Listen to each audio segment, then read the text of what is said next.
louder than usual. I'm impressed. Anyway, thank you all so much for being here. This is an amazing turnout, and what I like about it is seeing a lot of new faces. Some of you are new to Cape Fear Economic Development Council, and so I'm going to take just a couple of minutes to talk about that, and then turn the program over to more qualified people. So my name is Bill Graham, and thank you for joining us, and you're all welcome here. It's a great pleasure to do these forums, which we do for the community. We are a Cape Fear Economic Development Council that's been around for 3 or 4 years, and our agenda is a nonprofit agenda. The money that we raise and use comes from our own people. We are beholden to no one, which makes it a lot of fun. And what we do try to do is, of course, we do favor certain kinds of issues and certain kinds of activity in the community. And those would be ones that would be in what I call the green, the sustainable side of the agenda. And you can think of the various terms for describing that kind of organization and philosophy, and that would be what we're all about. So what we try to do is bring people who can inform, educate, and perhaps share a differing range of opinions so that the community has the benefit of it. And the objective at the end of that would be, if possible, that people have been talking to each other who might not have talked with each other so much in the past. And also perhaps that some very good carry-on activities will emanate from these events. And so we try to spread ourselves out into the community. I'll just give you a couple of examples. Lloyd, who's over there running the camera at the moment, jack of all trades, but he's not president of a very influential technical company in this community, is a founder and serves on other economic development committees in coordination here. I'm going over tomorrow to join the Eagles Island Coalition as the representative from Cape Fear Economic Development Council. So we try to spread out in the community, and once we see interesting things going on, try to relate to it. That's what we're all about. We fulfill the need for leadership and sustainable economic development and job creation. And if you're about those things, you're at the right place. So thank you for joining us. And at this point, I'm turning the meeting over to our other qualified director, Lawrence Craig, who will introduce our guests. All right, thank you very much, Bill. And thank you all for being here tonight. Spring's just around the corner, and what a great time to get together and talk about parks. Wallace Stegner called national parks the best idea we ever had. Absolutely American, absolutely democratic. They reflect us at our best rather than our worst. From Yosemite to Yellowstone to the Great Smokies to Cape Hatteras National Seashore. These parks, we all know them, we all love them, and we know we have a waterfront park in Charleston, we have a waterfront park in Chattanooga, we have a waterfront park in Beaufort, South Carolina. And big news, we just purchased a waterfront park in Wilmington, North Carolina, right along the northern riverfront. So we need to create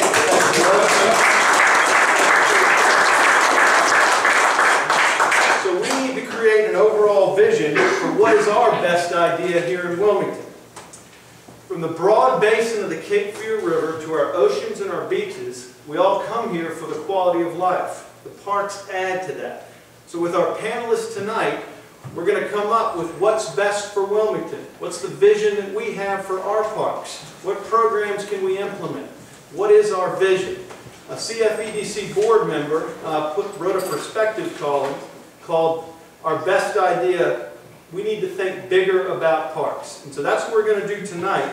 And I'm going to give a brief bio for each one of our 7 panelists. And then they're going to have up to 5 minutes to give their elevator speech. I'm going to ask them a few questions, and then we're going to give the audience a chance to ask a few questions. So right here we have Doug Springer, our Captain Doug, as I refer to him. He runs the water tours down at the Water Street, and he's also one of the corporate sponsors for the Eagles Island Coalition. So we're glad he's here tonight. Next to him, we have City Council Member Kevin O'Grady. He's a downtown resident. He just got elected for his second four-year term as a member of the City Council. He's a member of the Vision 2020 Oversight Committee, and he's also on the Cape Fear Utility Board. Don't get mad at me for telling you that. Next to him, we have Alan Davis, and Alan is from Morehead City. He's an urban designer for the city of Wilmington, and we're glad he's here today. Next to Alan, we have Ruth Haas, who's the director of the Cape Fear Museum of Natural History. And the Cape Fear Museum is the oldest history museum in North Carolina. It's located at 814 Market Street.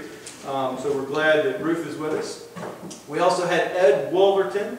He is the president of president and CEO of Wilmington Downtown Incorporated. He comes up here from Greensboro, where he was a 6-time winner of the International Downtown Award Association. I believe he received an award 6 times for that. Increased investment over $200 million in downtown Greensboro during his tenure. So we're glad he's part of our panel. Next to him we have Tara Duckworth, the New Hanover County Parks and Gardens Director. She's in charge of over 32 parks, and I want to say it's over 14 acres, a budget of over $5 million, over 30 employees at least, maybe 19 part-time employees. So we're very fortunate to have Tara with us today. And next to Tara we have Richard Johnson, who is an entrepreneur for life, I believe. And he is one of the founding members of Masonboro.org, which we all know is a real treasure in our community, trying to keep Masonboro unspoiled and open to the public. So that is our panelist, and we will ask each of you all to give a 5-minute speech. We have some slides, and Ed, if it's okay, we'll start with you. All right, great evening, everybody. It's not a good evening, it's a great evening in Wilmington. My pleasure to be here and talk a little bit about parks. We all love them, and what I'm going to do today, though, is to talk a little bit more about parks as economic development drivers, especially in our urban areas. And sometimes when I go speak to groups, I get this response. Well, I mean, Greensboro is up north, okay, but it's only 3 hours up north, so cut me a little bit of slack, okay. It is just 3 hours up north, but it does give us a couple of examples that I want to review with you tonight to talk about how they can be economic generators for our community.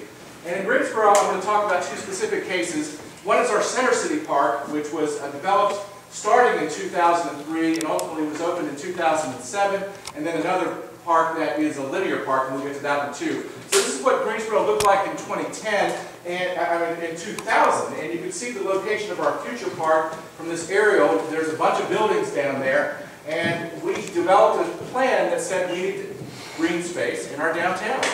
And so the big building there is highlighted, the former Wachovia building, had been vacant for over 15 years. It's almost 300,000 square feet.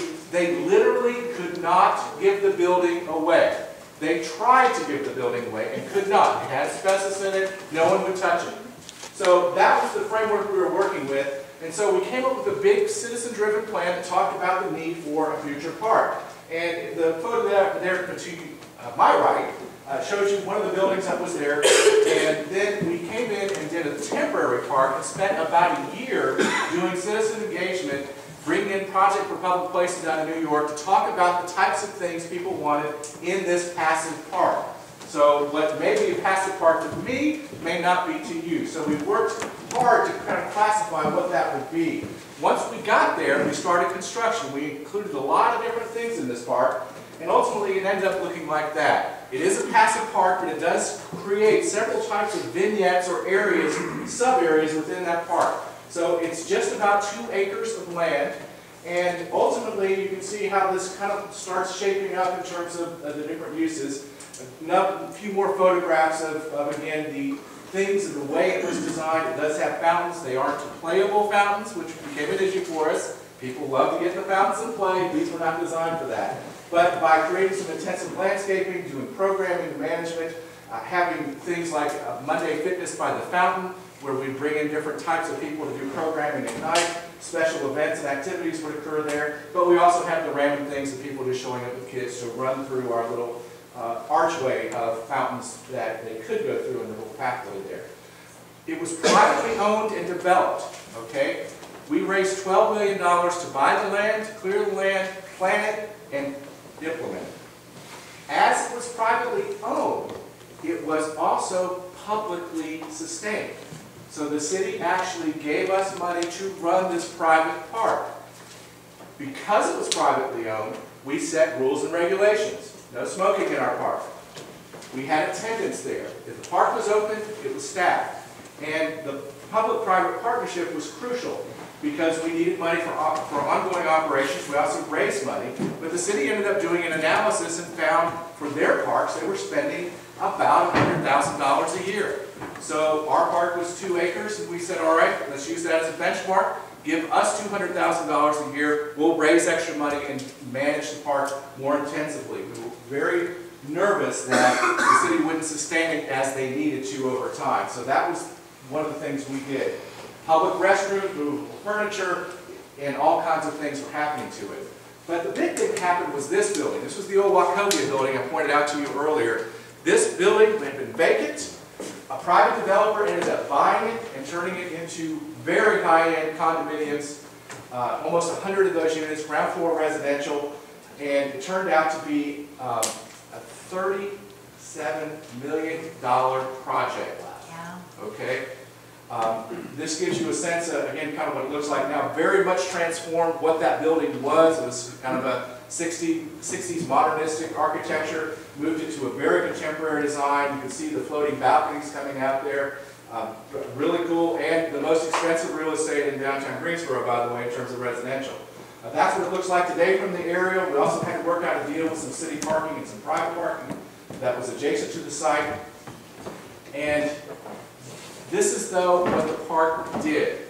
You see the quote from the developer there, Roy Carroll was his name. If it hadn't been for that park, I would not have done this $37 million project. The park became the front lawn for my condos. So that's why he did it.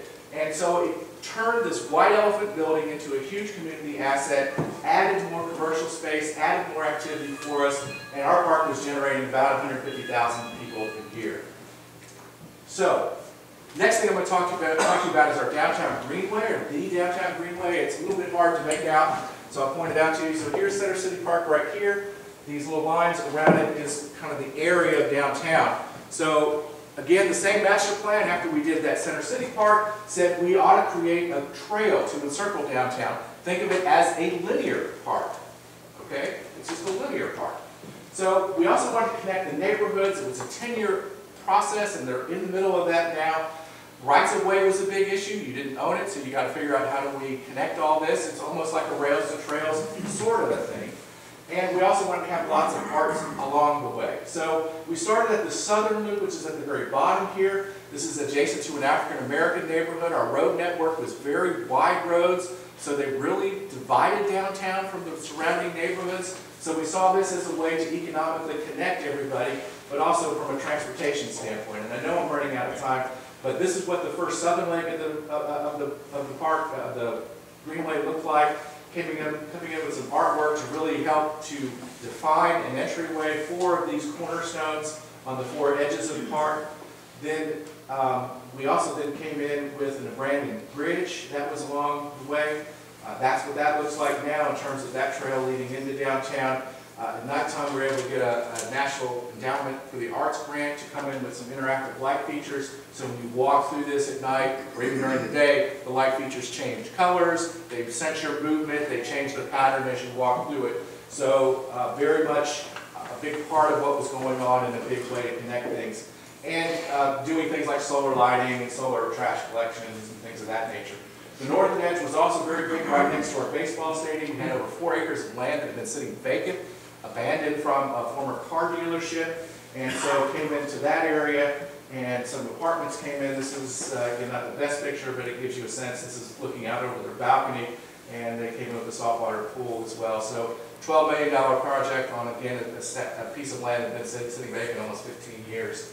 And so that's really a driver for this project. And then we sat down and we did what we call coffee cup planning, looking at all the vacant or underdeveloped land around the greenway. Could we use that greenway to catalyze development? And those are all the sites that we found that we thought could be something to happen. This is still in progress. They're about 5 years into it. It's a $26 million project. We didn't have all the money, still don't have all the money, but we've started doing it on an incremental basis. We're able to get road bond money to help do some of this, about $7 million of that. I mentioned the NEA grants and other things that came into play with this. So we're also seeing other development on these coffee cup sites. So we've had a credit union bank go in on the east side, which would be over here on your left. So those are things where you're seeing our parks serving as catalysts to help make development happen. And so it's always great to have it and appreciate the recreational aspect, but we always need to remember, especially in urban areas, how they can be a catalyst to make things go. I would be remiss if I didn't point out a couple of board members. I have Margaret Haynes here. Margaret, wave your hand. Tanner Clayton in the back, and I think I saw Robert Rosenberg, who is our chairman of our drink committee, also in the back, so thank you all for coming. So with that, I'll stop, turn it back to whoever. Thank you very much, Ed. So that's the city of Greensboro, and Ed obviously represents downtown Wilmington. So let's go from downtown Wilmington to New Hanover County. There, if you will, step up. So I can direct the slide here to tell me I'm just going to go one. Excellent. And this is New Hanover County, and you can see we have parks all over. Smith Creek Park, one of the newest additions right there. Was it 83 acres? Am I getting that right? Total is 177 acres. So we have about 87 of it developed. 87 acres developed now, and the remaining acres to be developed. All right, thanks, Tara. So I am Tara Duckworth with New Hanover County Parks and Gardens. I am so encouraged by the number of people here. If I could just take you with me and bring you back to all of my master plan meetings that I'm going to have in the next couple of months, that would be wonderful. I wish I brought surveys with me too. So, but our mission basically is to provide aesthetically pleasing, functional, and safe parks for you. We're not a traditional parks and recreation like you think of, and maybe you grew up with. We have Everly Gardens, which is why our name is not Parks and Recreation, but Parks and Gardens. And we also do more of the passive parks and just parks facilities. So we don't do any of the recreation programs. That's generally done by the City of Wilmington, and we have some wonderful nonprofits in town that maybe some of you are a part of that handle most of the recreation. So we're more in the parks business. We also manage the schools. So we do all of the maintenance and things at the schools, as well as some of the public facilities downtown and around the corporate areas. This is my most exciting project that I actually have funding for, so I'd like to talk about that one. It's Castle Hayne Park. We're trying to look regionally at the county and figure out how can we best space out our larger regional facilities to best meet the community needs. And this park, we were able to purchase a large expanse of property just adjacent on both sides of our existing park. A lot of people don't even know where Castle Hayne Park is. I joked when I first got my job with the county, and I think the Star News credited me with a quote of, "You can see the emus here." It is in the middle of a very rural area, and you do think you have gone down the wrong road because there truly are emus. They're in a parcel right next to ours. But we are getting ready to expand the park. We have $1.5 million that we're going to put towards the park in the spring. So we're going to have a more visible entrance along Castle Hayne Road. If any of you work at GE, we'll be right down the street. You can go exercise during lunch or after work, because we're right close to GE. We've got a couple of tennis courts there now and some soccer fields. We're going to add some lighted soccer fields. Now that lacrosse and field hockey and all those other sports are joining in, we're finding that we have a very large demand and not enough supply to keep up with that. So we have the capability of adding actually 8 total fields here, including our phase 2, which is not quite funded yet, but at least we have some land, so we're step ahead of the game. We're also have a top 50 disc golf course here on the site. If you're a disc golfer, you probably already know about it, but very exciting, a top 50 course in the U.S. Excellent opportunity to do some expansion for that there as well.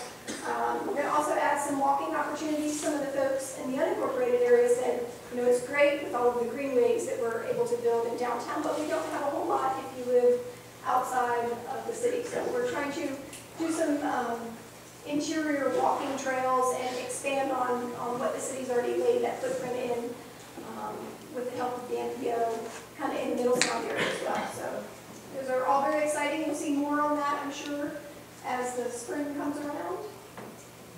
Here's my plug for planning. I mentioned earlier if I could bring you guys with me to my parks surveys and things, I would do that. This is part of the overall comprehensive plan that planning is getting ready to kick off an initiative. We're going to have our kind of ribbon cutting, if you will, for the comp plan this week on Friday at the Government Center. Thursday, thank you, at the Government Center from 3 to 5. Planning to promise a cake, so it's not it's cake. And then we're going to do some smaller, more intimate meetings that I wanted to kind of share these dates with you. They're lunchtime, so hopefully if you're able, you can sneak over to the Government Center for this week. Again, promise to give you food. And each category is going to just kind of break down and give information for the comp plan. I'll plug mine, which is March 26th, Healthy Community. I'm going to update the Parks Master Plan. So we're really trying to get people who are from a diverse background to share information, because our plan's obviously only as good as the folks that give us the information. So we know what we know, but we'd like to know what you know and what you're interested in. So if you can't participate in any of these, we have surveys and things, and I also brought all my propaganda back there in the back. So there's information, handouts on this, as well as all of our parks, Airly Gardens information, and I think, I didn't do that, did I? Here we go. My last one, I think, is the Parks Conservancy, and that is a nonprofit that we just started. It kind of fit exactly when Lawrence asked me about coming in and talking to this group. He said, you know, we really need an arm that's more private and can help us with some of this funding. And I said, well, actually, that's perfect, because we just formed that very thing. So back in the back, I have information on our Parks Conservancy. We're brand new. I've got a couple of board members who were nice enough to come this evening. So I'll get them to give you more information as well. But it is a nonprofit arm that will help us fund some of these projects like Smith Creek and some of our others, Castle Hanging and other expansions. So we're doing a fundraiser, which I also have some information in the back. It's called Food Truck Frolic. And that's going to be March 23rd at Ogden Park. We're going to have several food trucks and some wine and spirits there. So we hope that you'll be able to join us and learn more about Parks Conservancy and share any information you would like. All right, thank you very much, Jeff. The promise of cake and spirits, we're going to ask Kevin O'Grady from the city to follow and get from the city. I heard elevator pitch before. I really don't have a pitch. I don't have anything to sell. But what I did want to do, since we're not talking about parks, we want to know what it is we have, what plans we've had, and how well we've done as far as fulfilling them. Let me see if I make this work. Oops. Okay. Yeah, this is not a PowerPoint. Okay. Yeah. These are our parks. Everybody says, well, we should have parks. We have parks. The dark dots are the actual parks. The lighter color around it is kind of the areas they serve, a quarter mile. I think I stole this from Glenn's strategic planning book. Because as I sat down and said, well, what parks do we have? I said, we've got to show everybody. And it does show certain patterns. Lots of parks in the old heart of the city. Not so much in the areas that were annexed. And that was a focus for the city council over the last decade, was trying to get parks over to the other side of town. And as a result, we have Inland Greens, and Seagate Park, and Wade Park, and Halliburton Park. That was all the effort to try to get more park space on the other side of town. There's still a lot of, as you can see, not much service in some areas. Now, of course, a lot of this is the university. And that, of course, is landfall. But there's still more need for parks over there. The problem is there's no land. As we found out when we looked for a park in the northern part of the annexed area, the only land we could find was Inland Greens. An already existing golf course, which we're going to renovate and turn into passive park space. But that's where we are. There's also one other park, Olson Park, which is outside of the city limits, which the city and the county jointly operate. So that's what we've got. We've had plans. This is the Vision 2020 plan. This is the Celebrate the Riverfront aspect of that plan, which tried to focus on developing the riverfront. Parks were a major part of this plan. Yeah. That shows the band of parks that was planned, what, 15 years ago. If you look at that and look at what we've achieved, we're almost there. From this side, Dram Tree Park, not quite as big as it's shown there, but if you go down to Dram Tree Park today, you'll find an enhanced boat launch. You'll find parking for boats. There wasn't much green space until the last 3 months. Duke Energy has removed all their electrical equipment. And we are in the process of figuring out how we can green the rest of the space. And that almost doubles the green space we'll have down there. So that's been accomplished. All these little stars are little pocket parks along the Riverwalk. They're there. They exist. And then, of course, it did show a park on the northern side of town. It's not quite where ours wound up, but we're pretty close. A focus on this Celebrate the River was this little triangle right here. This is what Vision 2020 said should happen. This was the existing riverfront park where you all go for farmers market and Friday night concert series. And they imagined getting control over the Coast Guard parking lot and developing what they called a festival park. And that was their vision for the future. We've gone a little bit further with the help of Mr. Craig here. We developed a master plan. In April of 2012, many of you may have been part of that because we had a large public input to this park development. And it saw a park along the whole length of the riverfront from Market Street all the way to the hill. And Lawrence mentioned a couple of parks today. He mentioned the park in not Chattanooga, the one in Beaufort, South Carolina, and in Charleston.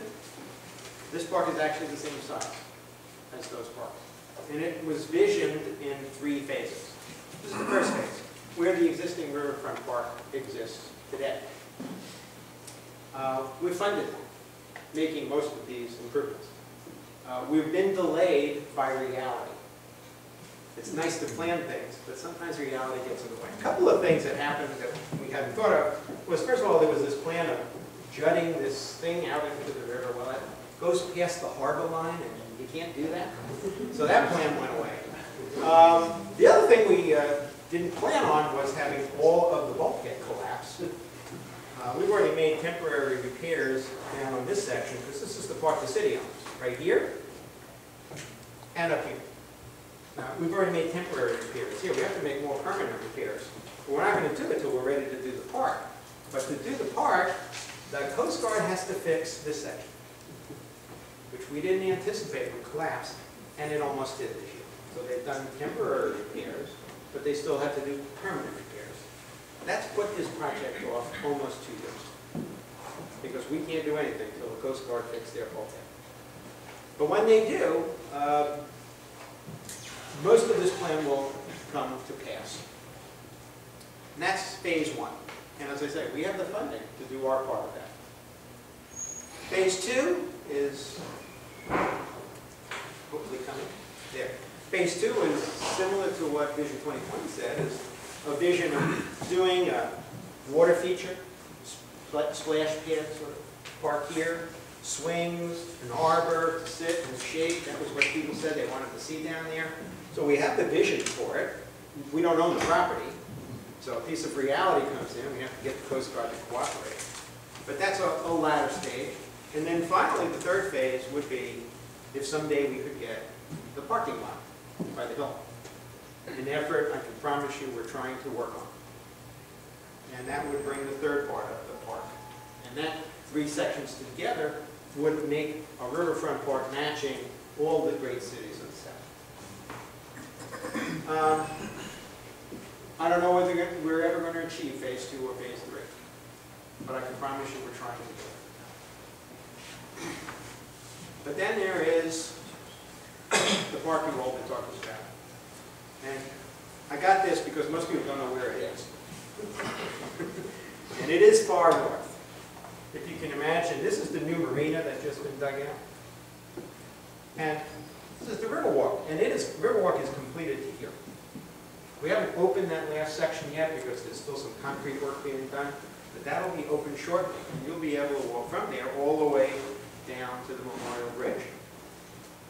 This section of the Riverwalk is currently under construction. If you go down there, you'll see they're driving the piles. So that will be completed this year. And it connects to the already completed section going up the bridge. So that's how close we are to completing the Riverwalk. The only section that will remain will be this, the area that has to pass this corner. The developer there is working, but he hasn't quite got all of his permissions yet. You might notice public restrooms are provided for. We're getting those for free. We talked the developer into building those for us. And that was a trade with him so that he could put his Riverwalk here rather than make this corner. Because he's going to build two restaurants here. So that was the trade we made for him to build restrooms along the riverfront for the public without any charge to the city, providing both the land and the construction. So we're trying to bring restrooms, and the Riverwalk's nearly completed, and then we've got the Riverwalk Park. This picture is almost accurate. The only part that's not accurate is showing the Cowan Street pump station as being part of the park. It's not. This line goes more like this. But that's about 6.7 acres of land. You'll notice it is split by a right-of-way. The original concept when we decided to buy this was that we bought this little arm out so that there'd be access to Nut Street. Now, as we're starting to think about the park, and the other thing we thought was, well, then we can close this old right-of-way, and then that would become part of the park, making the park even larger. That may happen, or maybe the old Front Street will be put back in. That's going to be part of the design process, and you're going to get to participate in that. We just had Amy Beatty gave us a kind of a timeline, and there will be ample opportunity for you all to participate in conceptualizing what will be on this park. Our immediate thought is passive park, very much like we saw in Greensboro, was it? Parks with rooms, basically, areas, bigger areas and smaller areas, so it can be used for many functions. But that's to come. That's the future. Of course, we've got bicycle paths. Bicycle paths very important to this city. This is the River to Sea Bikeway. It actually exists today, but we've just passed a future plan for improving it. Mostly intersection improvements, but it does run from Market and Front all the way to Wrightsville Beach. You can bicycle right through the middle of town. If you do it now, it will be improved with time. It also intersects. Here's the River to Sea Bikeway. It intersects with the Garrett Shell Forest City Trail, which connects many of those parks you saw on the first slide. parks we built, Wade Park, Halliburton Park, Empty Park, and Althea Gibson Tennis Center right here, the Prairie Park here, around the university, and then back down to the Inland Greens golf course, and then on to Wrightsville Beach and around here. So it is a way which you can ride from park at one park, get on your bicycle, and bike to almost all the major parks downtown, around the city and also downtown. So that is kind of the vision we have. That's where we've been, and that's where we're going with parks. The big thing for you to participate in as we go forward is the decisions about what we do with the Northern Riverfront Park, because it will be a park for the future. That's what I have. Thank you very much, Kevin. Let's go from the city of Wilmington out to Masonboro Island. You know, it's still a little cold. Richard? Pictures here. Yes, sir.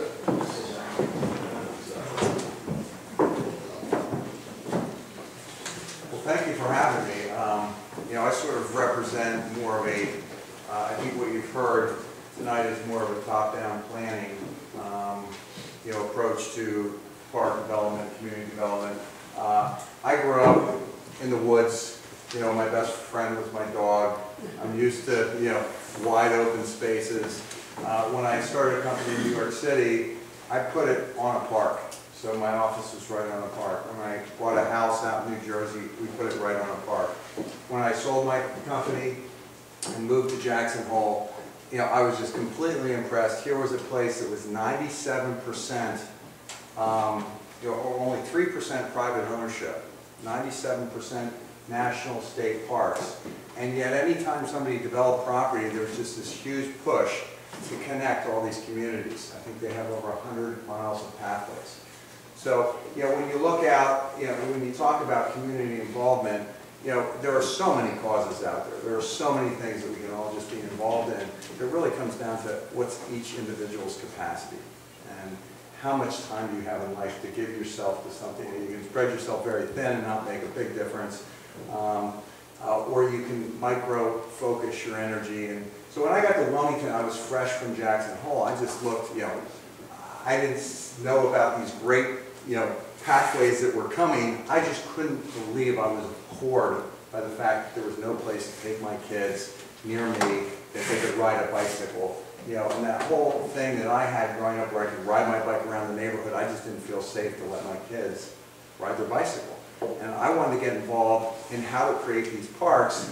And unfortunately, you know, one of the things you talked about, Charleston and some of these other cities, is a lot of the great parks you see in communities were designed or thought of 100 years ago.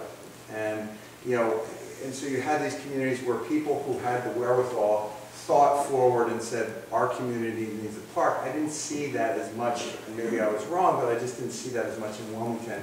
And when I did talk to some of the old families, I said, I can't believe you didn't take the old trolley and connect it to the beach and create this pathway. And they were like, well, those are crime corridors.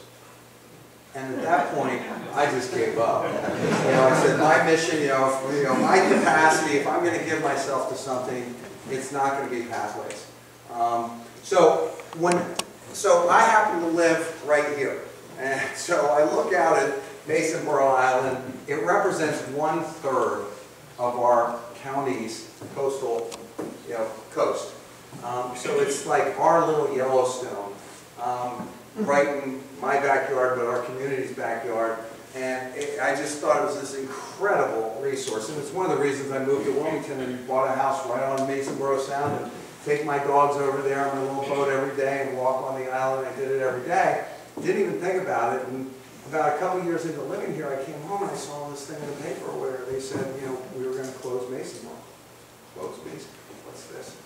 Talked to some people with the Coastal Reserve, and they said, oh, we were misquoted.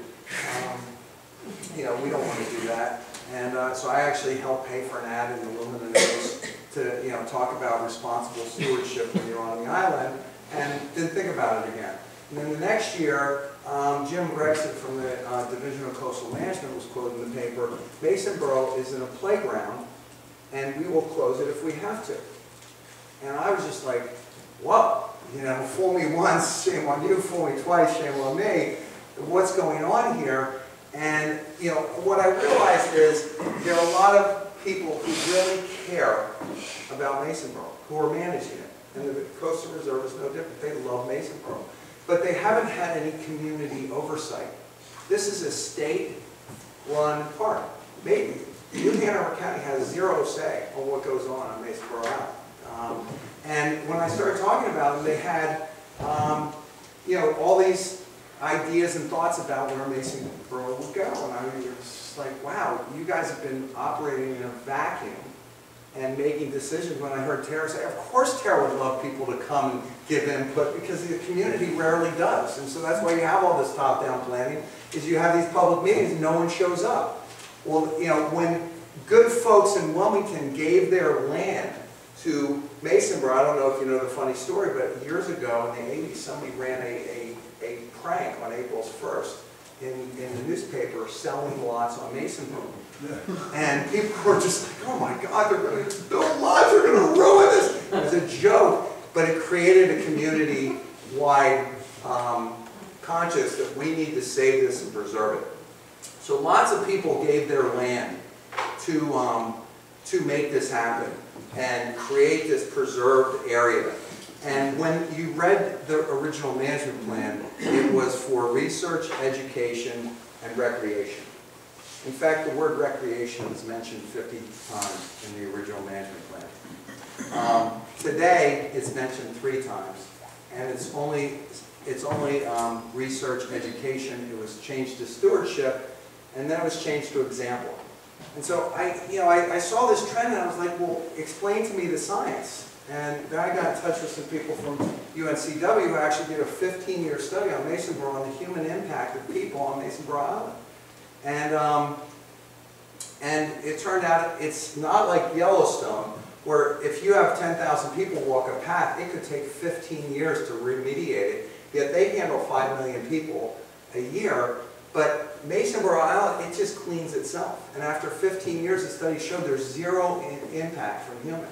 So the science of the changes that were being promoted in a vacuum were really being driven by one thing. And I'm not sure how this works, but and that was, we'll get there. Whatever. They were driven by this annual 4th of July party. And so I leave every summer, so I wasn't even here. I didn't even know what goes on with this 4th of July party, but I'm sure most of you guys do. Apparently every year a couple thousand kids or 1,000 kids show up. And, you know, we think, how could somebody leave their trash on the island? These are terrible people. You know, how could they do it? Didn't their mama raise them right? But, you know, when you begin to understand these kids, they just hear all over the state that they've got to be on Masonboro on the 4th of July. I mean, they just have to be there. So they get down, and part of the adventure is how they beg, steal, or cheat their way to get to the island. And so they get to the island. We had a girl show up on the island with a roller cart and a hairdryer. You know, she thought she was going to come over there and do her hair, and you know, so they have no idea what they're coming over. They bring their cooler, and unfortunately, at the end of the day, that nice man that said he'd come back and pick you up, and you already paid him the $60, he doesn't show up. And so now you have 1,000 kids. Probably half of the kids don't have rides off the island. So this whole craze, and it's like, oh my gosh, there's a boat loading kids. Am I going to pick up all my trash? Or am I going to run and jump on that boat? And so I'm not trying to justify the fact that these kids left trash on the island, but what happened was, this party, by the way, happens. That's where the whole party happens, right on that little section of beach. The state, Hope Sutton from the Coastal Reserve, you know, doing her job, she organized great volunteers in the community, and they went over and they cleaned it up. And so it was this great community effort. And but one thing they did was they took pictures, and they went around the state, and they said, this is Masonboro Island. Certainly not reflective of the Masonboro Island I knew. And they used those pictures for to get additional funding and to say we need more rules and regulations.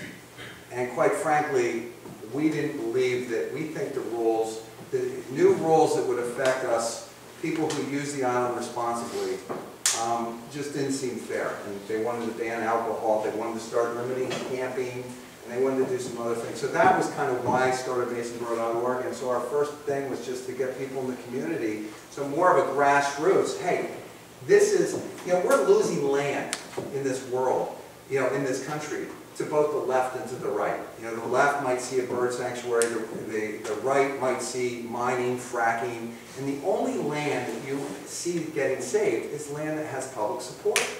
And so, when you go to Yellowstone and ranger meets you and he goes, hi, how are you? Come in, you want to meet Smokey?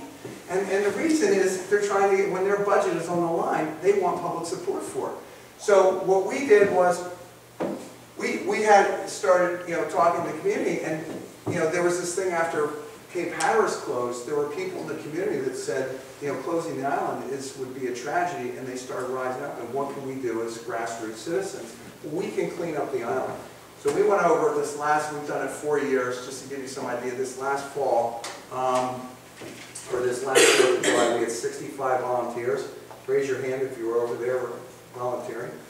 One, Jeannie, were you there this year? 2. So people in the community went over and we removed 4,000 pounds of trash.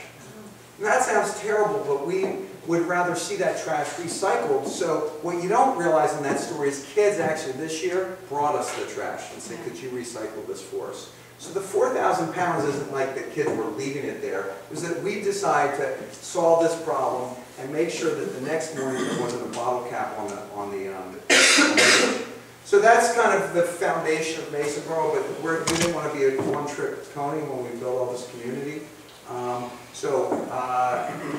Community support for this island.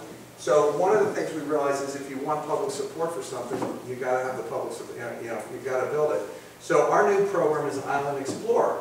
And Island Explorer, we did it last spring or last fall with Wrightsville Beach. And we took 50 fifth graders over there with marine biologists, and we shuttled them over, and we gave them tours and showed them what this great resource is. And that was an easy one. This spring in April and May, we're going to take Gregory's fifth grade school and one other, I can't think of the name, inner city school. We're going to take those kids over there. We've got Marine Max as a corporate sponsor, and we're going to start getting fifth grade kids over there to show them what a tremendous resource is. So it's kind of the juxtaposition of what you might have heard. The community can be involved and you focused, and it takes grassroots efforts. This didn't really work, or those were the only ones. So anyway, so that's kind of where we're at and moving forward, and happy to be here and answer any questions. All right, thank you very much, Rich. Hi, Doug Springer, Eagles Island Coalition. Yeah, I'm Doug Springer, and I definitely have the least credentials to talk about parks, but I'll probably give you a different way of talking about parks. I've met many of you, but I moved back here about 10 years ago, lived here first in the early 70s, and make a long story short, fell in love with the river and fell in love with the vision that the city was putting out there. My wife and I found a little house up in the Northeast Cape Fear, came down, did our anniversary walked down to the community college where I graduated from, and we saw this beautiful big pile of dirt. And that's where the convention center sits now. Looked past that pile of dirt and saw where they were cleaning up the shipyard. Just amazing. And I turned to Diane and I said, we've got to be a part of this vision somehow. So we went home, saw my little boat sitting down on the water at Lorelei, and I was getting ready to fly out again the next morning. I said, this just isn't fair. Lorelei, you're going to work. So we decided to start a water-based business downtown Wilmington. And the amazing thing to me was, our very first thing, we decided to do everything local here, incorporate local here. We went in our attorney's office, walked out, had our new company formed, and there was a sign peeking through the parking deck that said the City of Wilmington. Walked in there, and I would call him a maintenance person. I asked him, who has the vision for the Riverwalk? He never batted an eye, turned around, got in the elevator, we went up 2 floors, walked into the engineer's office. I spent 2 hours in there with him. He gave me a list of names, and we started our journey of actually ended up getting the first commercial lease on the Riverwalk for our water-based market-based business. And that was about 8 years ago. So today, I'm not sure we could do that.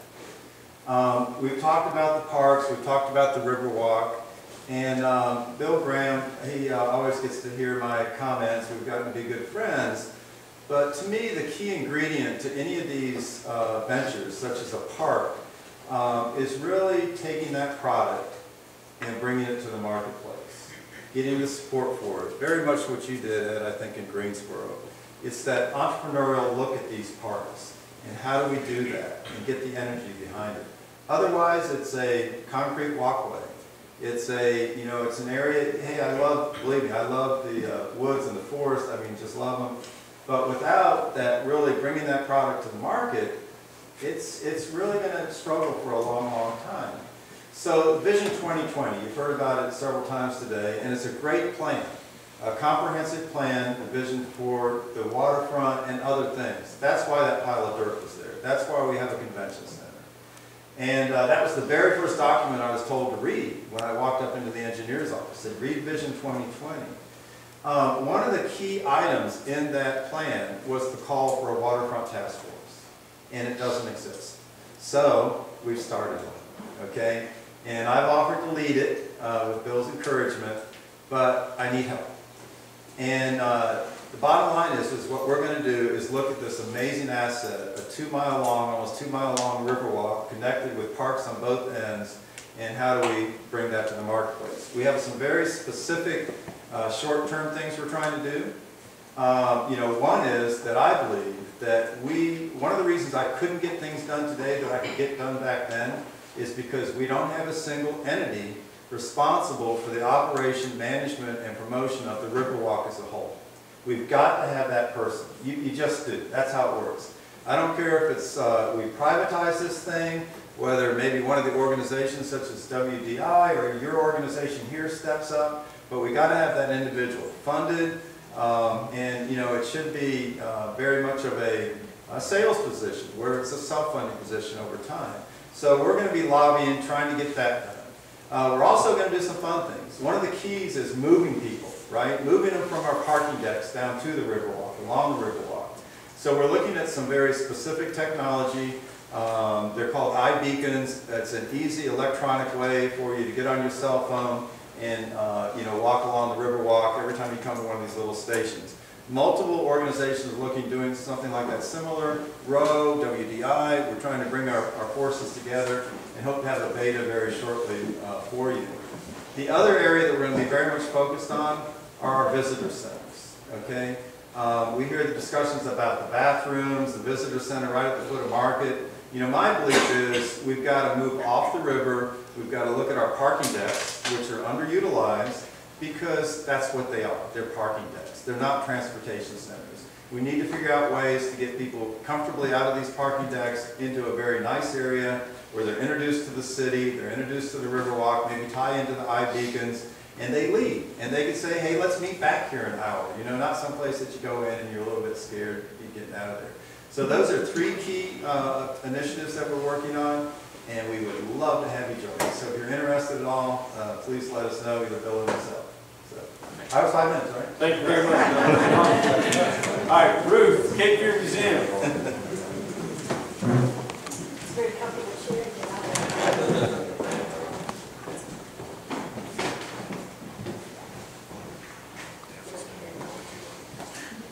So in 2006, Cape Fear Museum got approved as part of the Parks Fund for $500,000. And at the time, nobody really envisioned the park. They thought we would be getting facility master plan improvements, which you can't do under the Parks Fund. I'm never one to let money sit on the table. And so for years we thought about, what does Cape Fear Museum do that we take advantage of this parks money? We're true to what the Parks Fund is all about, but we're also true to the museum. And we came up with the outdoor learning environment concept. We have an outdoor space. It is not the most inviting or beautiful outdoor space. It features some historic ships that are boats that are behind bars and difficult to see. It's got some landscaping that was designed in 1990 and doesn't grow anymore. And it's got the HG right over in another area that really blocks opportunities for other programming that we would like to do. So we looked and we said, we want to tell a story that incorporates these boats. We want to tell a story that talks about the river and the river boats, because the boats are not, it's interesting because everyone talks about the Carnell Maritime Pavilion, and the boats are all riverine, not maritime. And so it's like, what's the story of the river, the Cape Fear River, that we can talk about? And how can we tell? We started off by, let's say, let's get a better landscape plan. Well, when we started talking to people and getting ideas, it was a bigger plan that kept getting bigger and bigger and more exciting.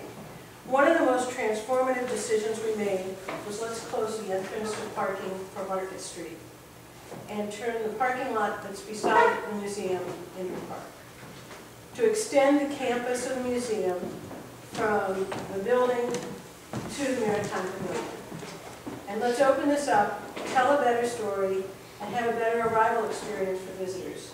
And take advantage of the fact that here you have a museum sitting on the Route 17 corridor, which gets 16,000 cars a day, and make this more appealing than the fire station across the street. So these are the things that we're looking at. Parking will move behind the museum. We want to have a message on the importance of the Cape Fear. We want to have representative plant specimens from the area that are native or non-invasive adaptive, low maintenance, sustainable on our site. We're looking at drainage improvements, which not only allow us to look at catch basins and recycling water and perhaps helping to keep those plants going without a lot of irrigation, but take water away from the museum foundations where they've been causing problems. And we want this space to be playful. When we look at landscape features and we look at the museum, we also look at where it's located. There's a shot spotter on the roof of the museum for a reason. We are in an area where you can track a lot of crimes going on around us. So now we're talking about putting a park into this area, which is a very popular area for drug trading, and we'll just make it more comfortable. But we're also keeping sight lines low, so police cruisers passing by can keep track of what's going on the property. We will be adding security cameras to the outdoor, which we don't currently have, and we'll be improving the lighting. All with the idea in mind that we want to have a safe, happy, secure area for the neighborhood and the community. We will put interactive exhibits into the landscape.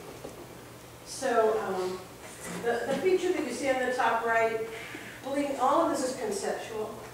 We have a concept at this point. We're trying to figure out how to budget for all this stuff. But the idea is the visitor will first encounter some sort of a feature. There's a centerpiece that we're looking at right now as a map of North Carolina that shows the Cape Fear River. Possibly a pump, where you pump it and the water bubbles up at Greensboro and flows down to the ocean. And you see that what happens in Greensboro doesn't stay in Greensboro. But in fact, Wilmington is not an isolated city down at the ocean. It is part, and an important part, of a river that is the only river navigable to the interior of North Carolina. And this has influenced our history, it influences our environment, and it's important to understand that, to understand the region. We will be looking at various different ways to get information out that just engages people more actively than what happens now. One of the things we're looking at doing is taking the U.S. Coast Guard Dill, if you're familiar with that particular boat, and actually repurposing it by making it accessible. Right now you can look at the hull. It's so far above you can't see anything more than that. But by being able to move it down, cut away the side, let people actually go inside. It's not what you normally do with an artifact. But it is something that will let people learn more about the ocean, the river, and what we do there. So the Dill is kind of the least perfect because most of its work is done in the ocean. And I do joke and say that one of our interactive activities could be that they could spot marijuana plants. But The regional history will be very important to tell. We will have the four rivercraft we're hoping to conserve. That is, I say hoping because there's a major cost associated with conservation and maintaining those. Our conservator got back to us with bids of between $40,000 and $60,000 to do the conservation work that is needed so that we can properly present those boats for the next generation of visitors to see. But they're pretty important boats to conserve and to tell people about, because they do talk about so much of the life on the river. So if anybody wants to write checks, I'm glad to take them. The HG Wright will move over by or within the pavilion. We're hoping to display it differently. Lots of people said we should make it work. We're not going to do that. That was the original plan for the HG Wright.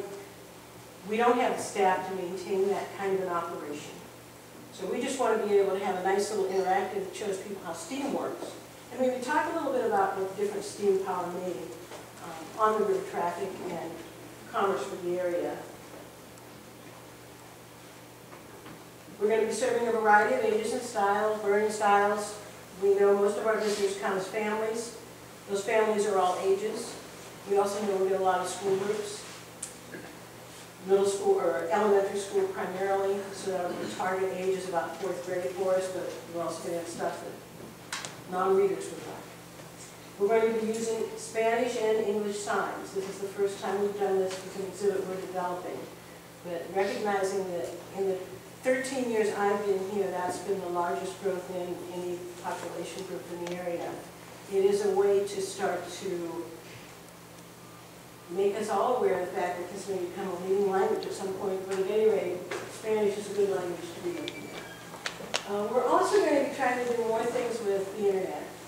So whether it's QR codes or whether it's an app that's developed, we recognize that Cape Fear Museum ought to be the first place that every visitor who comes to this area should stop. Because we tell everybody else a story. We just give everybody a little bit of everything else and then they can go somewhere else. So one of the things we'll do in this outdoor area is have arrows that point to some of the places you can go. If you're fascinated with this aspect of the environment or this aspect of the river, here's a place where you can go and get more information. Whether it's to the internet to get that, or whether it's to get in your car and drive out to one of the parks that we have in the area, or the Masonboro, whatever. So opportunities abound for us to be doing a better job of telling people where to go. It's going to be a tough project to phase. As I said, we're still in a conceptual phase. We hope that the contract for the next phase will be awarded by the end of March. And construction is expected to begin probably end of August or September. Opening June 2015. I hope to come back for the opening. But it's a good time. There's actually a big Earth Day celebration in June, and we hope to combine with that.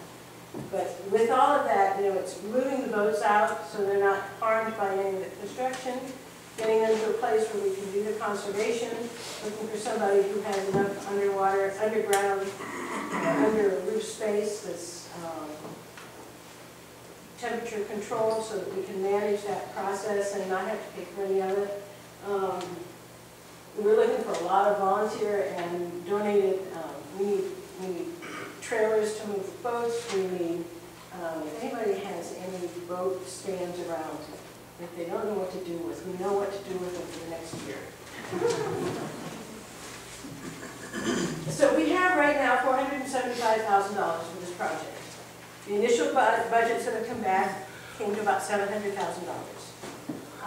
We have submitted a grant to the Institute for Museum and Library Services, which we have gotten these grants before. We've also been turned down for these grants before. We think we had a very good case. And one of the reasons we had a very good case is because with the grant, we could tell them, we already have the match in hand, and it's a cash match, which really does strengthen your. So we're keeping our fingers crossed. We won't know about that until September.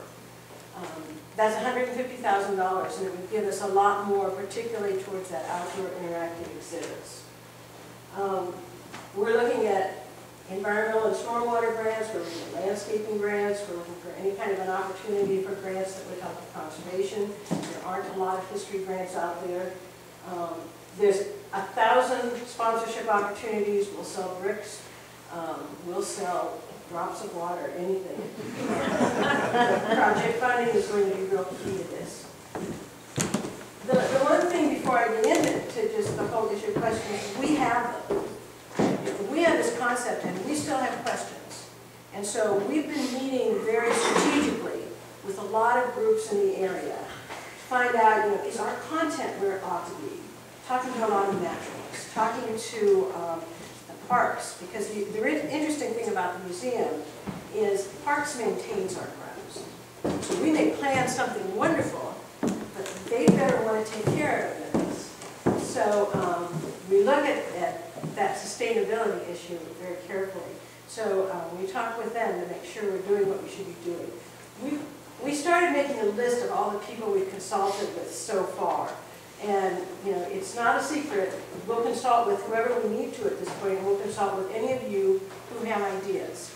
I would love to give you, a place to just drop your ideas, but right now, drop your ideas on me. Send your emails to me, get on the Cape Fear Museum website. There's a general, contact us if you have thoughts or ideas.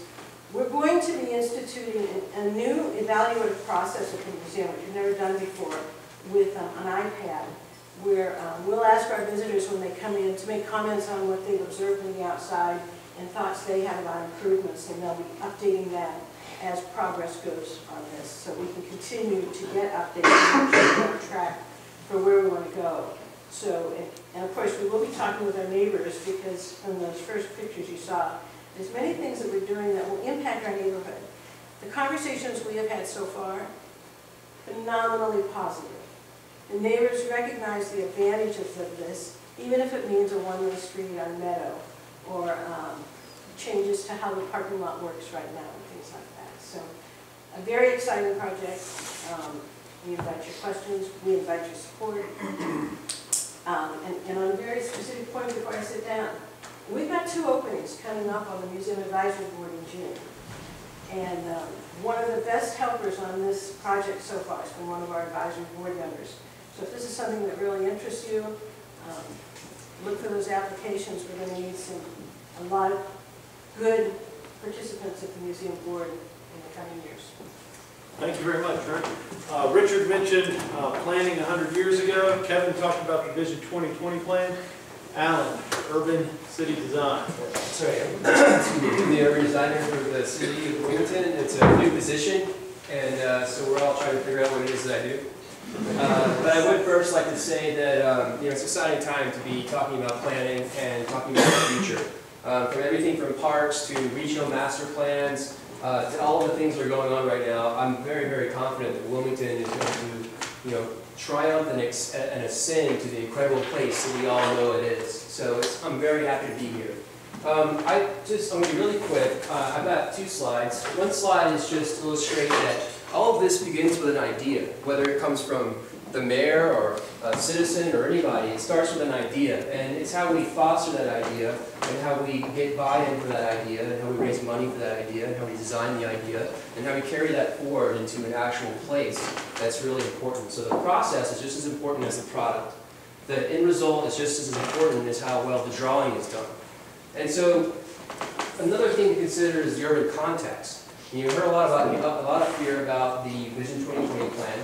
I think we're coming to the end of the Vision 2020 plan. Well, maybe. But we've done a lot of work. We've really learned a lot of things. We've got a lot of notches under our belt. There's a lot of work that's left to be done, but the Vision 2020 plan was created before the recession. So we're coming into a new economy, we're coming into a new context and time, and we're in a little bit different of a place. So we have the opportunity to think about in the future about how we're going to update the Vision 2020 plan.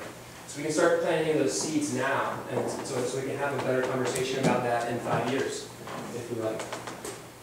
The other part about urban context is that park is not just a park. A park doesn't exist in a vacuum, or an open field doesn't exist and all of a sudden create a place out of a district just because it's there. It requires good connections. It requires us to think about the entire district as a whole and have a district master plan so that the buildings and the development and the building edges are coordinated with the park so that they appropriately address the park, whether it's a retail space or a residential unit that looks right out onto the park so someone can walk their dog and keep an eye on the park and make sure everything's safe. You probably heard the concept of eyes on the street. Well, eyes on the park is essentially the same thing. And a park is not just a park in the sense that our streets and our alleys should also be considered as parks and open spaces, and we should treat those the same. Not necessarily, to much of an extent, but we need to be thinking creatively about placemaking in those areas as well. To the next slide. And again, I can't emphasize enough the opportunities that you have in district master planning, not just in downtown. We have a lot of great areas of the city, a lot of great areas that are ready for a little bit more urbanization. We have a lot of areas that aren't ready for that, and they probably won't have it. And that's okay. Things are just great the way they are in a lot of places. They need to stay the way they are. We have a lot of areas that can be coordinated. We can use parks as part of that, as a key ingredient to revitalize entire districts and maximize real estate value. This is about not missing opportunities and creating opportunities. So we have the power to do that through parks. Thank you very much, Alan. Thank you, panelists. Rather than ask my questions, y'all are here tonight. What questions do y'all have for our panelists so we can think bigger about parks? And I'll ask our panelists to try and keep your answer relatively brief because we do have 7 panelists so other panelists can weigh in. So questions from the floor. Yes, sir. Where is the state in funding for green space and parks and things like that? Or is this just a local thing and the state has no interest in helping the fund? Tara may know better. We do get a number of grants. We apply for both federal and state grants, and we often look for that before we start building to make sure we have that money coming in. I know that grants would be, and grants are not what they once were in the economy, but, would you apply for several state grants? I think we have to recognize on the Core City Trail, we got incredibly lucky that we had a recession because they had stimulus. It was built with stimulus money because we kept applying. A bicycle trail is easy to make a case for shovel ready. There's not much structure to it. And we were able to make those arguments, and a lot of that was paid for with stimulus money. Kept people working, and look at the results. That was a 15-year project. It's finished, or almost finished. We finished in 5 years. Excellent question on grants. Ed, you mentioned that the park in Greensboro was privately owned. Can you elaborate on that a little bit? And if any other panelists want to weigh in on alternative sources of funding for parks, please feel free. Well, we had a very good philanthropic environment there, some old family money from textiles and furniture and tobacco, all of which are industries that were in decline, but when we started the park, they were still growing pretty well. So we were able to use that as an impetus, and there was a decision made at the very beginning that this was going to be a higher caliber park than what the city and the county normally does. So because of that, they felt it was important that it would be privately funded and privately operated. The city and county had a role, but it had to be privately operated so that we could maintain a higher standard than what the city and the county normally does. And when you looked at the design, you looked at the amenities, that was reflected in how it was all put together. Other questions? Yes, ma'am. Good evening. I'm humbled and inspired. I recently am the new president of the newly formed nonprofit that manages Greenfield Lake initiatives with the Rotary clubs here in Wilmington. And we happen to have the world's largest rotary wheel right here in Greenfield Lake. With that nostalgia and with that opportunity to develop both economically and community-minded individuals have come together collaboratively, not just within Rotary clubs, but also other civic clubs are coming together with private partnerships and with other opportunities, especially the City of Wilmington. And going forth, now that we have formalized the nonprofit, and we're finalizing our strategic plans. It is important to be able to identify the right funding sources to match that development up, and looking at the upcoming plans that you guys are looking at. As you're saying, the current plans are a little bit dusty and possibly need some attending and adjustments to them, as most living documents do. But my board of directors asked me to come tonight just to kind of say thank you, and also see if there's opportunity in the future for collaborations to develop that area. Tell everybody who you are and where they can find more information about your organization. My name is Lori Harris, I apologize, and my organization is called the Rotary Clubs of Wilmington Wheel and Garden Collaborative, and I am also the marketing manager at Star News Media. Thank you, Lori. Thank you. Yes. I want to come because Lori talked about the Rotary, and it is a great, I think, a great partnership between the city and the Rotary. It is where lovely. they basically taken this part of Greenfield Lake and have made it useful. Yes. For a long time, it was a green space that nobody could use. I mean, among other things, you all remember the world's largest Christmas tree, which is no longer usable. We're going to be having the Christmas every year celebration down there at the Rotary Wheel, because there's a big tree growing down there. Yes. And all done by private groups stepping up and buying into the vision that the city has and helping to pay for it. And that, that makes things happen. I think maybe one of our board members for the Parks Conservancy could say a couple words about the Parks Conservancy as well. I think it's a very similar kind of partnership where it's, the board forming that nonprofit and really kind of working with the county parks and other nonprofits to kind of pull it all together and look for creative opportunities. Tara is referring to the Parks Conservancy of New Hanover County, whose mission is to care for and improve New Hanover County parks. By doing so, we improve more than the county's beauty, we improve its health, community, and economic strength. It's a 9-person board. I don't know if one of the board members put you on the spot. I know. It's up to y'all. Yeah, I'll take that. Nobody else standing up. My name is Jeremy Wilson. I'm one of the board members of the New Hanover County Parks Conservancy. We're a pretty new nonprofit. We were formed and appointed by the county commissioners last spring. Exactly like Tara said, she summarized it much better than I probably can, but our mission really is to serve as ambassadors of the parks, and also to form some of those partnerships with the private sector, with other community organizations, to do a couple different things. One is just spread awareness about the parks. Another thing is to get volunteers out there. We're starting new volunteer organizations to give people opportunities to help maintain the parks and also get out there and really just have some general involvement, clean up days, do some things like fixing certain areas, sort of like the work on Wilmington model, but also to help raise money for some of the things that are additional things we want to do in the parks that maybe aren't funded for, and with normal funding mechanisms. So we're pretty excited. We're brand new. We're still working to finalize our 501c3 status, but we're really looking forward to doing some innovative things and supporting the county parks in the years to come. Thank you very much. All right, other questions from the floor? Yes, sir. My name is Bill Jane. I'm the chairman of the Wilmington Tree Commission, among other things, and our canopy of trees in the city are almost a park in themselves. But my question is, have we got any kind of a clearinghouse for all these public-private partnerships? We hear about the county Parks Conservancy, the Rotary. I know Cape Fear Garden Club has donated substantial funds for the street trees, other beautification projects, residents of Old Wilmington.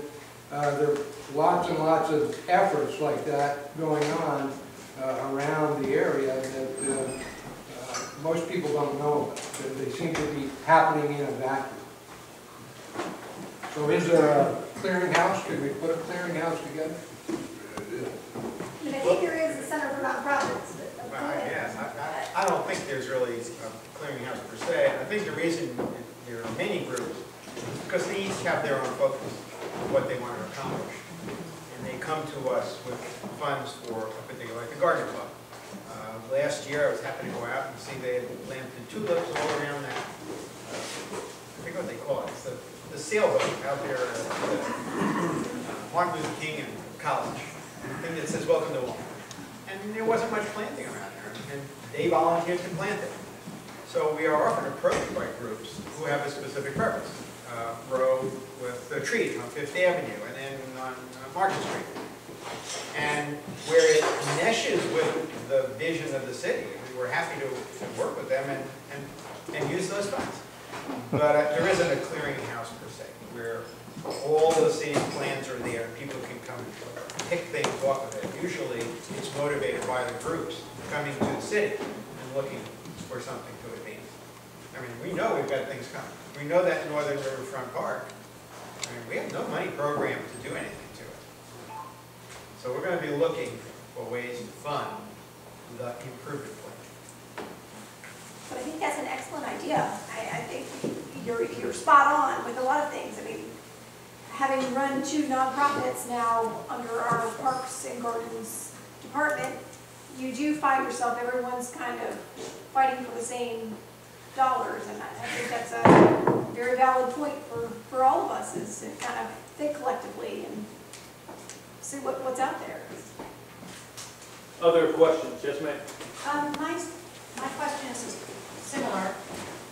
In some major cities, such as Cleveland area, Chicago area, they'll have a major parks organization.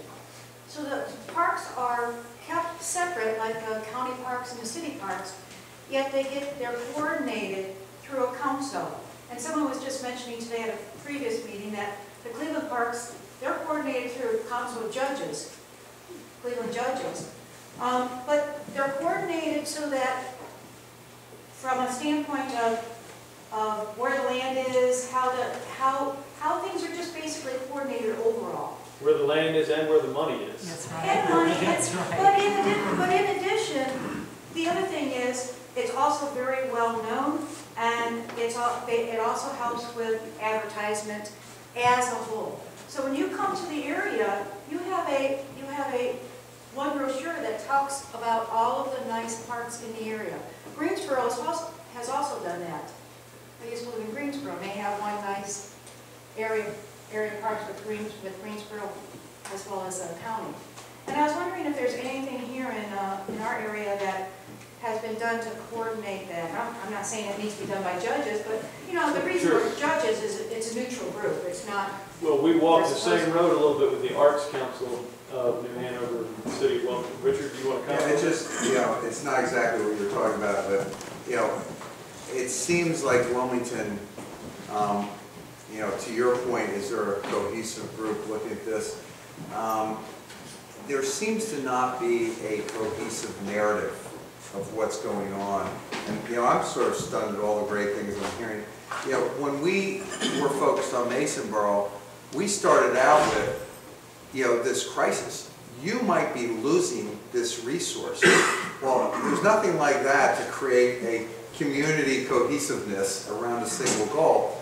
We talked about the coastal reserve sort of maybe, well now through working through this issue, they're now one of our big partners and we're doing this educational program together. But what we had to do to create that awareness was to sort of create a crisis. And when you create a crisis, we're losing our parks or they're sitting there wallowing or they're going to a pot or whatever, or it's just a narrative of what the goals and dreams are so that everyone sort of speaks with the same voice when you talk about the parks in a way that generates more public interest and more sponsorships and more business interest in supporting what we're doing. Kevin? We may not have a crisis, but we do have an opportunity. We bought almost 7 acres of land, and frankly, we don't know what to do with it. That was the one thing that was on the back of my mind when I voted for it, was, gee, it would be nice if we had a plan. But it was such an opportunity because the price was low and it was our last chance to get a piece, and if you'll notice, everything around it's been sold now. We got it just before it was all snapped up. So we've got an opportunity for the public to come together and in a single piece of property create the future for Riverfront Park.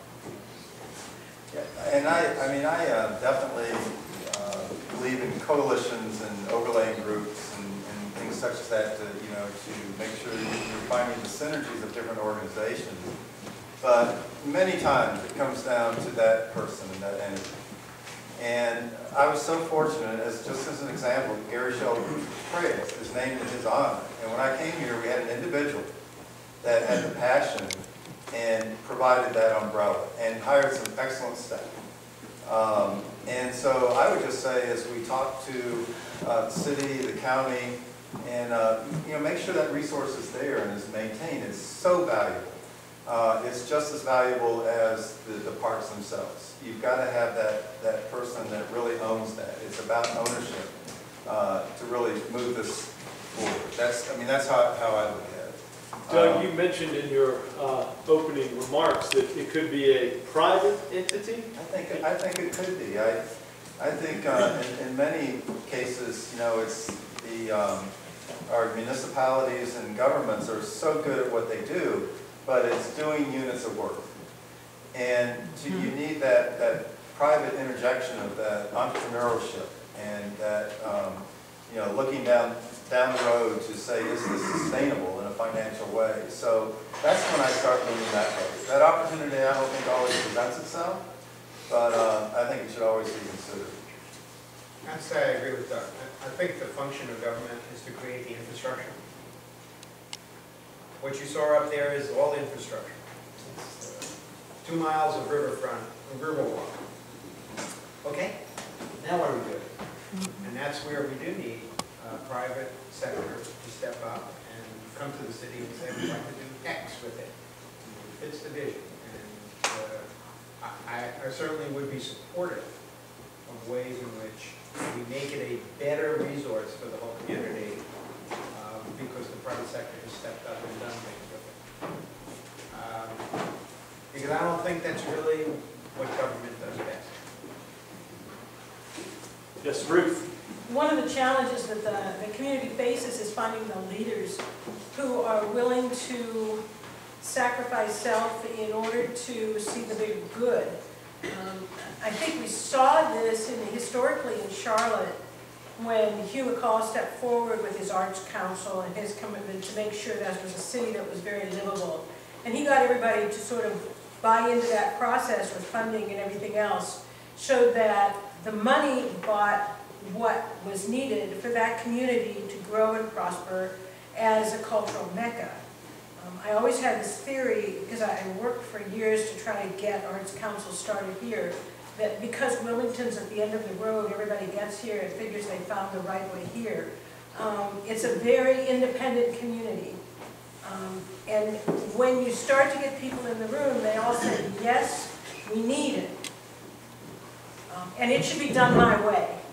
And I think that is the biggest challenge that this community has to overcome, to try to recognize that we do need it. It would be ideal if there was one master plan for the community in terms of what this community wanted for cultural arts. I speak out and I preach. I'm going to leave town.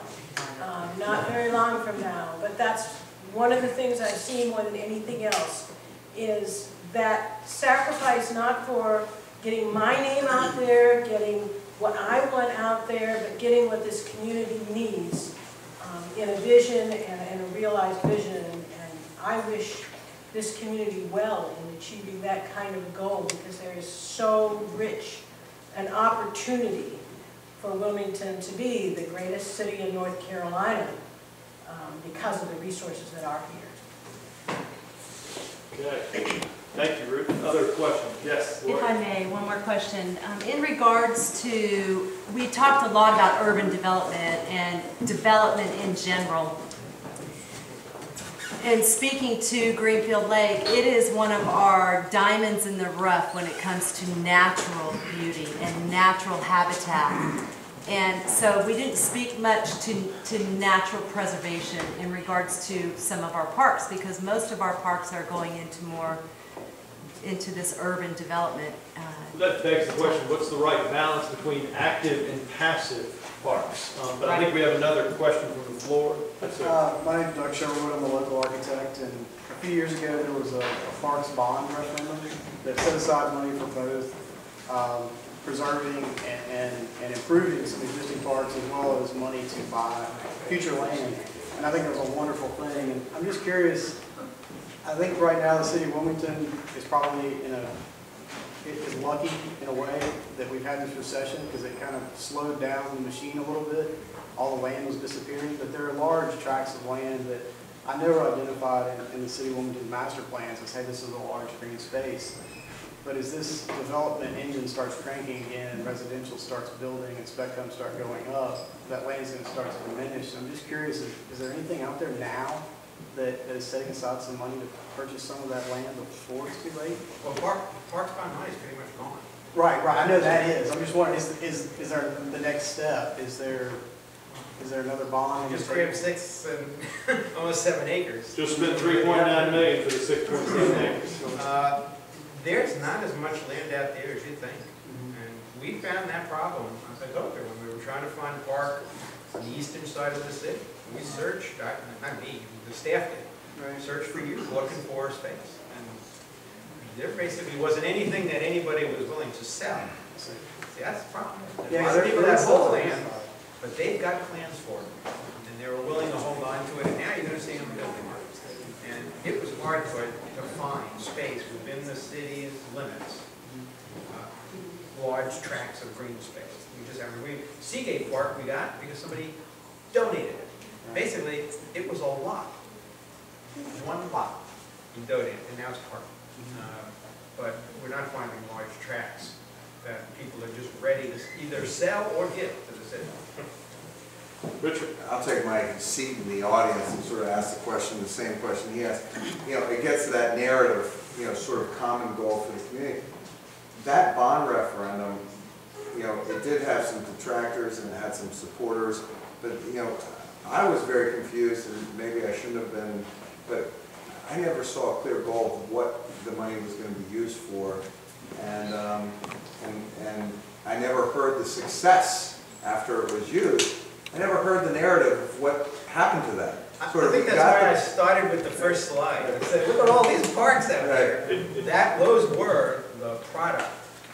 And I think you need to sell that a little better. You know. Tara, you want to weigh in real quick? You're filling out your paperwork. I knew that question was going to come. Away.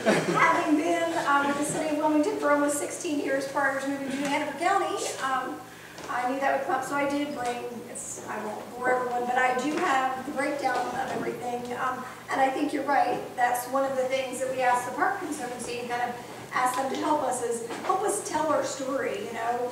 Maybe we're too much government officials and we assume you know, and we don't do a good job of being like that private business that has to go out and sell itself. So we did, and I was one of Gary Schell's understudies for a number of years, and I think he was great about getting out in the community, and that's something that maybe, you know, as myself as the New Hanover County Director and Amy Beatty as the city need to go out and do more of what Gary did in telling the story. But a lot was accomplished. We did grab some large parcels in the county because, you know, the city is more of an urban, going for the smaller park Trails type. End, what else there? Trails End? Trails End, Smith Creek, that's 177 acres. Castle Hayne, we added another 80-some acres. Just a lot of development of parcels, redevelopment of things that were built in the 60s and 70s. It looks embarrassing to have. And don't get me wrong, I think that bond referendum was wonderful. I guess I'm asking, when's the next one? Right. Okay, so we'll get your name and your... Alan, did you want to weigh in on this? I sort of have two things. This is part of a larger conversation that we're having with the Create Wilmington Comprehensive Plan. I encourage everyone to log on to connectwilmington.org and contribute your ideas. So that's my plug for the evening. But you know, we're very limited on the land that we have in the city limits, and we've got a lot of people that are projected to move here. And so we need to have a larger conversation about what do we do with this land, and you know, how can we get development to grow up and in instead of instead of the previous models growing outward. So we can capture a lot of that growth. With that said, that also means we need to think differently about the public realm that we have. We own a lot of land, and they're consumed by streets. And if we think differently about how streets serve as open spaces, and I'm not talking about closing streets, I'm talking about materials in streets, I'm talking about bringing nature into the streets through bioswales and smaller pocket parks, and San Francisco is doing things like parklets. It's about thinking a little bit differently about the space that we have. I'm fortunate enough to live on a brick street in downtown, and occasionally when I'm washing dishes, I'll look out and there's people throwing football in the middle of the street, and cars will slow down for them. But I think that may not be unique to a brick street, but that texture says something to people that I can do something different in this space. And so we think differently about the land that we already have would be good shape. To point out, a lot of this information is available to this growth. Glenn, in back there, is doing this for the comprehensive plan. A lot of things you were just thinking about. Where's the vacant land? Where are the roads? A lot of that great information in this little book. And that's where that first slide came from. I said, how can I show people where the parks are? What do you know? It's right in here. We got time for 2 more questions. Tom? Well, it's just, speaking regionally, you talk about vacant land, I urge everybody to think about Eagles Island. Yes. Where is Eagles Island? Everybody wants to know. Everybody knows where the battleship is. It's the land all around the battleship. So it's over 3,000 acres. Most of it is marshland. 2,000, thank you. Most of it is marshland. It's a combination of private ownership and state ownership. I think that's, okay, sorry. All right. All right, one more question. Yes, sir. My name's George Eckhart. I'm with the Department of Transportation, and I'm in traffic engineering. And I just want to kind of throw out the idea, and it may already be in discussion, but I haven't heard it. I've only been in town a year. But one thing Charlotte has that we don't have is a really good wayfinding program, where you can drive down Interstate 77 or 277. You've got the green quadrant, the orange quadrant, whatever the colors are. And I get calls for, can we put up a sign for Wade Park? Can we put up a sign for Smith Creek Park? And DOT's a bureaucracy, and I have certain rules that I have to follow. And a lot of them, I have to count cars and see who's going to the parks. And when you shift gears and talk about things in more of a wayfinding perspective, it really opens up a lot more avenues. Where you come down Interstate 40 and Riverwalk is over here, or the beaches are over here. And it just kind of drives things in a more cohesive manner. Whereas now, I just, I feel these calls on occasion, and a lot of times I have to say no to them. It's frustrating because I'm new to town, and I don't know my way around. And I have a 6-year-old, and I have a 2-year-old. And fortunately, I live near Wade Park, and I'm so thankful that the Cross-City Trail is getting completed across 17th Street extension, so I can ride my bike into Halliburton. But I would like to see some kind of wayfinding program discussion it takes more than one person. It takes more than one entity. And I can't drive the discussion, but I can help people get to an end place like Charlotte has. Bill's going to comment, and then we're going to ask each of our panelists a strict 1-minute time limit. You go right down the road, strict 1-minute time limit. Your closing comments to our guest tonight. Doug described the use of a new device called the ID. It's let's call it the forerunner, the progenitor of generations of wayfinding devices. And they are going to proliferate throughout our community. And if we're adept at taking up on that technology, we'll be able to provide wayfinding in entirely new and different ways. It will be GPS, online, Google, Apple, all the things you're beginning to become familiar with will become so commonplace that we will all be using them. So I'd like to suggest that we have an opportunity, as Doug has described. We're going to demonstrate that on the Riverwalk, where it's really going to change the perception of this city. And once we do that, then we want to see the community take those devices and deploy them for every application conceivable. Preferably wayfinding with all kinds of, okay, so you want to do biking? Here's how to do that. You want to do horseback riding? You want to go to beaches? You want to go to restaurants? Here's that app. It goes onto your system. You get it when you arrive here, or you make contact in the city, and you're off and running. And we've got talented people, hello Michelle, who are here in this town who are working on just such things. And so be aware of this and think about how we can incorporate it into the many things that challenge us. All right. Closing comments, Doug, please. 1 minute. Yes, sir. 1 minute. Okay, that's tough. You know, I guess my closing comment would be, because my passion for the Riverwalk and what we have here is, you know, we've talked about these beautiful parks we have, but the Riverwalk is that one park, that one entity that we have. If we all take it as our own and maximize its potential, that could really differentiate Wilmington on a global basis.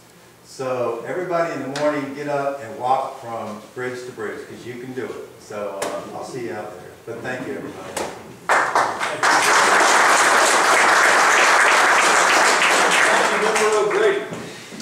Thank you very much. I had a very nice time. As the mayor always says, thank you for taking an interest in your government.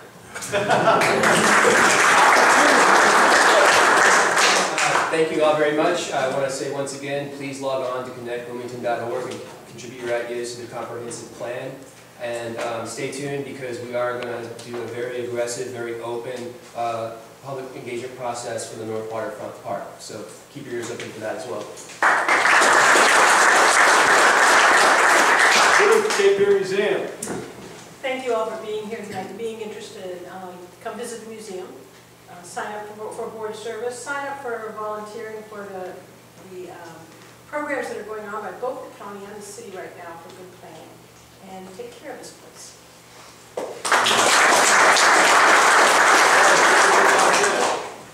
As we heard tonight, parks fulfill so many different functions, and for an urban area, they're crucial for enhancing our quality of life, especially on a residential side, but also on the commercial and visitor side. So they do require extra care, extra maintenance, extra thought. How you're going to use them, how you're going to program them, who's going to manage them, all those things are important.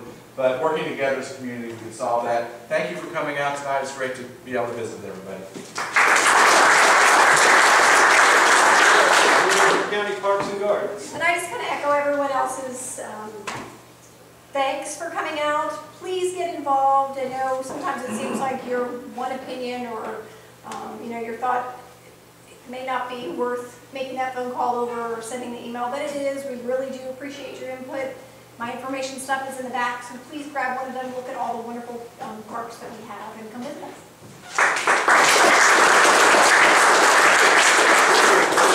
Well, it was a thrill being here, and you know, I just love the stories. I had no idea we had so much going on in Wilmington and New Hanover County. And my only advice is that we should all work together to try to tell that story and create that narrative. And I'll see you guys on Masonboro Island.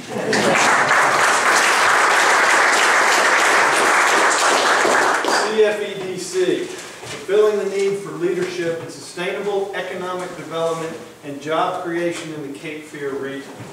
You heard the opportunities we have. You heard about public passion, the importance of private commitment, and the importance of an overall vision of leadership. CFEDC, go to our website. We're going to have a follow-up from this program tonight. We encourage you to get involved. Find out about what CFEDC does. We're passionate about parks, and we're going to think bigger about parks in our region. Thank you all very much.